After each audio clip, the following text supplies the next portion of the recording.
সাম্প্রতিক সময়ে বাংলাদেশ ভারত সম্পর্কের টানাপোড়েন নিয়ে ব্যাপক আলোচনা হচ্ছে। শেখ হাসিনা সরকারের পতনের পর দুই দেশের কূটনৈতিক যোগাযোগে এখন টালমাটাল পরিস্থিতিতে।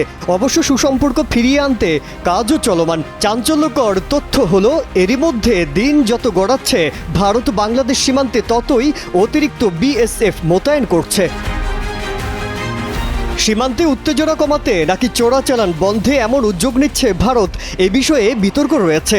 অবশ্য ভারতের এমন উদ্যোগের পর বসে নেই বাংলাদেশ। সীমান্তে বিজিবিকেও কঠোর অবস্থানে থাকার নির্দেশনা দিয়েছে ইউনূস সরকারের প্রশাসন। বাংলাদেশ সীমান্ত দিয়ে অনুপ্রবেশ ও জঙ্গি তৎপরতা বৃদ্ধির আশঙ্কায় ভারত অতিরিক্ত সতর্কতা জারি করেছে বলে মনে করছেন অনেক বিশ্লেষক। সম্প্রতি 3টি জেলার স্পর্শকাতর এলাকা পরিদর্শনের পর বিএসএফের দক্ষিণবঙ্গের আইজি মনিন্দর সিং পাওয়ার জওয়ানদের সদা সতর্ক ও সচেতন থাকার পরামর্শ দিয়েছেন। তবে ঊর্ধ্বতন কর্তৃপক্ষের অনুমতি ছাড়া চরম পদক্ষেপ নিতে নিষেধ করা হয়েছে। আইজি মনিন্দর সিং জানান, সীমান্তে নিরাপত্তায় অতিরিক্ত বাহিনী মোতায়েন করা হয়েছে। নদিয়া, মালদা এবং মুর্শিদাবাদ সীমান্তে নিরাপত্তা নিশ্ছিদ্র করতে অতিরিক্ত 22 কোম্পানি বিএসএফ জওয়ান মোতায়েন করা হয়েছে।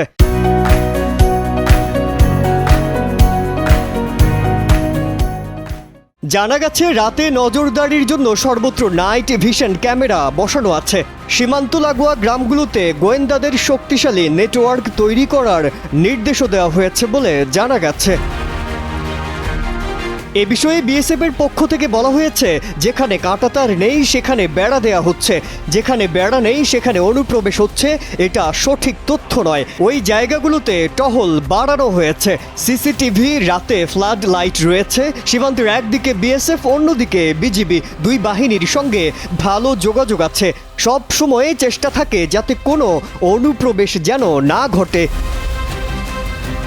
বাংলাদেশের অশান্ত পরিস্থিতির সুযোগে সীমান্ত দিয়ে সোনা পাচার কয়েক গুণ বৃদ্ধি পেয়েছে। ডিসেম্বরের 3 সপ্তাহে মুর্শিদাবাদ সীমান্তে 8070 কিলোগ্রাম সোনা আটক করা হয়। এই বিষয়েও বিএসএফকে সতর্ক থাকতে বলা হয়েছে। হাসিনা সরকারের পতনের পর থেকে সীমান্তে সতর্ক অবস্থানে বিজিবি। এছাড়া চোরাচালান ঠেকাতে কঠোর নির্দেশনা দেয়া আছে সরকারের পক্ষ থেকে।